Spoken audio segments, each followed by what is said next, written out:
یکی از امرهای خداوند به زنان.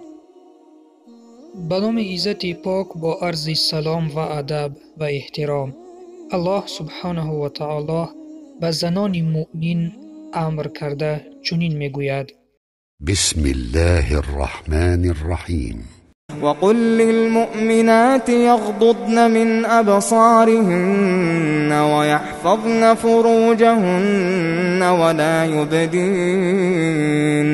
ولا يبدين زينتهن إلا ما ظهر منها وليضربن بخمرهن على جيوبهن.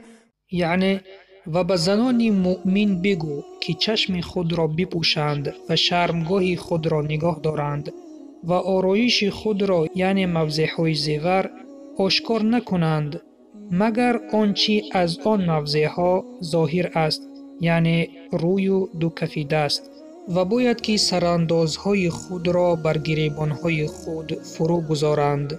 سوره نور آیت 31. بله شنونده عزیز، این امر الله است.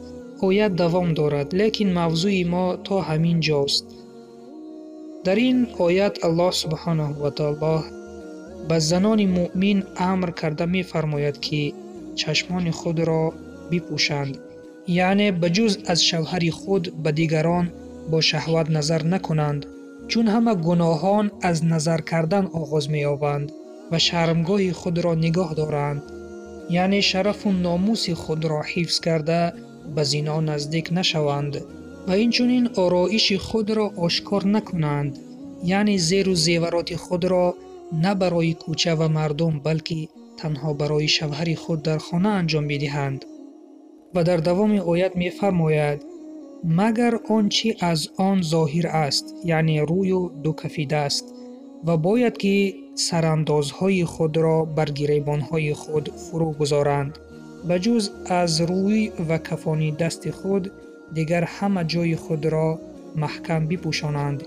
این است امر الله سبحانه و تعالی به تو ای خواهر مؤمنم. آیا این امر را قبول داری؟ آیا این امر را از جانب الله می دانی؟ اگر از جانب الله بدانی، این را بپذیر و عملی کن و در این دنیا و آخرت سربلند می گردی. عزیزی که این نوار را تماشا کرده ایستاده ای، تمام تفسیرهای قرآن را بکشا و مضمون آیت را ببین. همه علما می گویند که این آیت درباره پوشش زن سخن می رود که خداوند بر او امر می کند که بجز از روی و دو کف دست دیگر تمام بدنش باید پوشیده باشد. این امر الله است برادرم، و تو چی طور این امر را انکار میکنی؟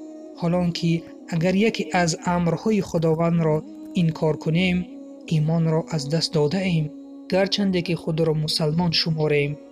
پس شنونده عزیز، در حفظ ایمان خود باش، دین را بیاموز و به آن عملی بکن. با قند گفتن زبان شیرین نمی شود.